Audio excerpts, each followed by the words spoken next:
Ya, situasi di Israel terus memanas usai kelompok Hamas menyerang Israel sejak Sabtu 7 Oktober 2023. Bahkan sejumlah maskapai membatalkan penerbangan ke Tel Aviv. Usai Bandara Ben Gurion juga jadi sasaran roket. Di waktu Jakarta kini pukul 3 sore di Tel Aviv sudah ada salah satu sahabat Kompas TV, Aryo Brahmantio, seorang mahasiswa asal Indonesia yang tengah menempuh pendidikan S2 jurusan Security and Diplomacy di Universitas Tel Aviv. Halo Aryo. Halo Kak. Apa kabar? Alhamdulillah saya baik-baik saja, sehat walafiat, aman, dan ya terlindungi. Iya, bisa diceritakan Aryo, kondisi terkini di Tel Aviv seperti apa? Ya, untuk kondisi terkini di Tel Aviv bisa dikatakan lebih mereda dari hari-hari sebelumnya. Jadi hukum militer masih diberlakukan dan pengamanan itu masih tetap ketat, tapi jalanan hari ini, pagi ini juga mulai ramai dengan warga-warga yang berbondong-bondong menuju ke supermarket untuk membeli kebutuhan-kebutuhan dasar. Berdasarkan pengamatan dan interaksi saya dengan warga sekitar, termasuk tetangga dan teman saya, mereka cenderung masih suasananya sedih. Mereka kecewa, marah gitu. Terus ada sedikit unsur kepanikan juga. Mereka terlihat was-was gitu ya, karena ini mereka juga masih ditakut karena adanya penyusup dari daerah Gaza yang telah masuk membaur dengan warga lokal.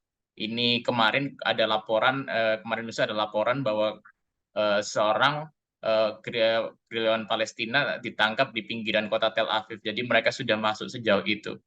Dan sekarang juga banyak warga-warga Israel itu mereka berbondong-bondong untuk melakukan donasi dalam bentuk donasi darah, makanan, uang, dan perbekalan untuk warga sipil dan militer yang di daerah konflik. Terus kami di sini juga diminta untuk waspada sama panggilan dan pesan telepon dan elektronik yang mencurigakan karena dikhawatirkan juga adanya serangan cyber yang masih berlangsung.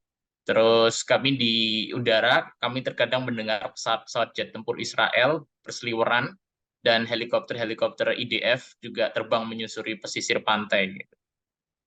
Baik, berarti sejak 7 Oktober kemarin, ada peringatan darurat seperti apa? Atau misalnya lockdown, kantor, sekolah, kampus juga diliburkan, seperti apa kondisi yang terjadi setelah 7 Oktober kemarin?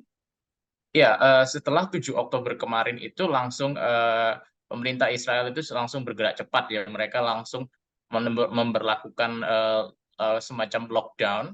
Mereka juga menyebutnya martial law. Jadi semuanya itu semua kantor, terus kantor, toko, restoran, pusat perbelanjaan yang kemungkinan bisa menimbulkan kerumunan itu mereka tutup karena takutnya ada eskalasi, ada reaksi yang bermusuhan dari unsur warga-warga Arab dan Palestina yang mungkin tidak senang dan simpatik dengan Hamas, jadi takutnya melancarkan serangan. Jadi transportasi umum seperti bis itu juga kereta api masih berjalan, cuma banyak patroli aparat keamanan dan jumlahnya dikurangi karena untuk biar masyarakat juga nggak gampang berkumpul gitu ya. Terus Oke. sejumlah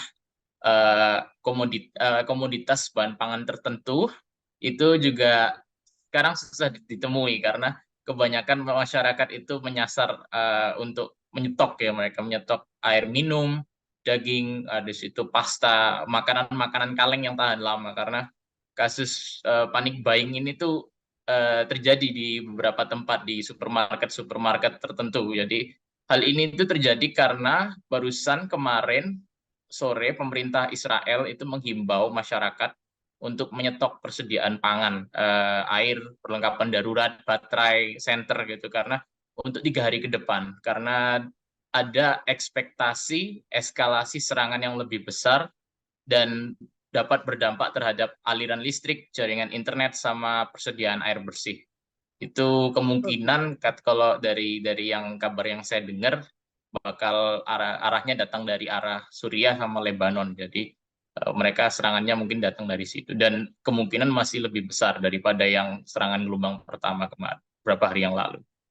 Oke, dan dari lokasi tinggalnya Aryo sekarang, itu berarti kan tadi kamu bilang bisa mendengar suara dentuman, roket, sirine gitu ya. Jadi ketika mendengar hal itu, apa yang Aryo lakukan bersama keluarga mungkin kerabat yang ada di tempat tinggal Aryo sekarang?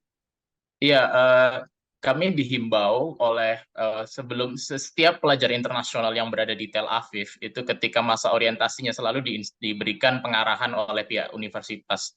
Dan salah satu pengarahannya itu adalah untuk mengantisipasi serangan roket semacam ini gitu. Jadi kami diberitahukan bahwa untuk area Tel Aviv, mereka yang tinggal di area Tel Aviv memiliki waktu 90 detik untuk mencari perlindungan di tempat perlindungan. Jadi ada hampir semua bangunan di Tel Aviv itu wajib dilengkapi semacam bunker atau tempat perlindungan. Dan jika ada bangunan yang tidak memiliki fasilitas semacam itu, mereka dihimbau untuk mencari perlindungan di bawah tangga darurat karena itu merupakan konstruk yang paling kuat di dalam bangunan. Dan jika terjebak di luar, mereka menghimbau untuk segera tiarap dan menutup istilahnya melindungi kepala karena itu yang paling rentan.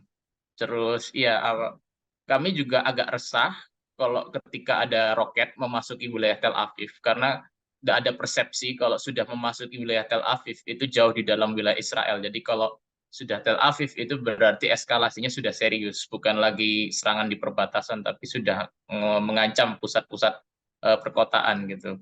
Terus meskipun sistem pertahanan udara Iron Dome Israel yang terkenal itu masih beroperasi, tapi serangan dari Gaza yang terjadi barusan kemarin siang dan mengenai area Bandara Udara Ben Gurion Airport itu menunjukkan bahwa sistem tersebut tidak 100% menjamin keamanan dari serangan roket.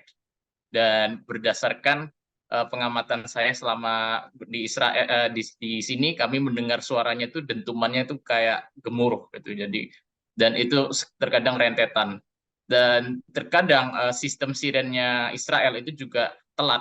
Jadi dentumannya meledak duluan baru sirennya itu bunyi gitu. Itu yang terjadi. Jadi kami juga mengamati pelajar-pelajar di sini juga mulai mengamati pola bahwa mereka cenderung menembakkan roketnya pada masa-masa transisi ketika subuh gitu atau ketika tengah hari atau ketika senja gitu mau maghrib itu mereka mulainya di situ.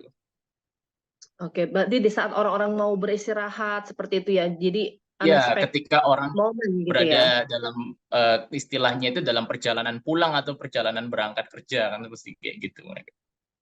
Oke, dari Aryo sendiri di tempat Aryo sekarang tinggal, ada nggak maksudnya rencana untuk evakuasi dari pemerintah setempat yang menyuarakan untuk para pelajar internasional ataupun pelajar setempat untuk evakuasi sedini mungkin, pindah ke zona yang lebih nyaman, lebih aman seperti itu, atau ada seruan lainnya untuk kalian para pelajar yang ada di Israel? Kalau dari pihak pemerintah Israel, mereka memberikan kayak semacam mereka lebih melalui pihak kampus yang lebih berperan dari situ. Jadi untuk memberikan pengarahan itu dari kampus masing-masing. Tapi mereka juga memberikan kayak semacam ini informasi yang untuk hotline yang darurat gitu itu ada. Cuma eh, kebanyakan bahasanya bahasa Ibrani dan kadang-kadang juga mereka kewalahan juga nggak banyak kan ada yang bahasa Inggris juga dan yang itu juga perlu diketahui kalau kalau untuk pemindahan zona itu mereka malah justru ada saya mendapat pesan yang kayak bertentangan. Ada yang di satu sisi mereka berusaha untuk istilahnya itu mengarahkan untuk evakuasi atau kemana itu ke tempat-tempat menghimbau untuk warga menghindari tempat-tempat keramaian. Tapi pada saat yang bersamaan ada juga yang mengatakan yang istilahnya ingin menciptakan situasi normal gitu loh dan mereka tidak ingin merasa diintimidasi gitu. Jadi mereka berusaha menciptakan kesan bahwa normal juga gitu. Jadi ada kayak semacam pertentangan di situ. Tapi kalau itu dari pemerintah Israel. Baik, kalau kita berharap ini kondisinya bisa lebih tenang, lebih damai. Dan harapan Aryo sendiri sebagai mahasiswa di sana seperti apa atas situasi yang tegang memanas antara Israel dan Hamas sekarang ini sebagai pelajar? Saya tentunya berharap agar perdamaian dan stabilitas kembali pulih ya, sehingga aktivitas kembali bisa berjalan normal dan tidak ada lagi korban. Karena perang dimanapun berada itu selalu merugikan kedua belah pihak gitu, dan yang paling menanggung kerugiannya biasanya warga sipil. Saya memiliki banyak teman Israel, saya juga memiliki banyak teman Palestina. Ya, dan terkadang hubungan yang kita lihat di media-media itu tidak seserem yang ditampilkan gitu. Mungkin aslinya mereka relasinya ya panas dingin aja gitu ya. Ada mereka berbeda opini itu sudah biasa gitu. Tapi ada juga yang mereka yang ya dimanapun ya di masyarakat manapun pasti ada yang namanya elemen radikal, ada yang elemen ekstremis itu ada. Jadi nggak terhanya di Israel, nggak hanya di Palestina gitu. Dan saya segera berharap agar kedua belah pihak itu segera menemukan titik temu dan menyelesaikan perbedaan mereka itu secara damai. Saya juga berharap agar rasa pengertian, rasa percaya, serta rasa saling menghormati bisa dibangun antara pihak Palestina dan Israel demi menjamin perdamaian jangka panjang.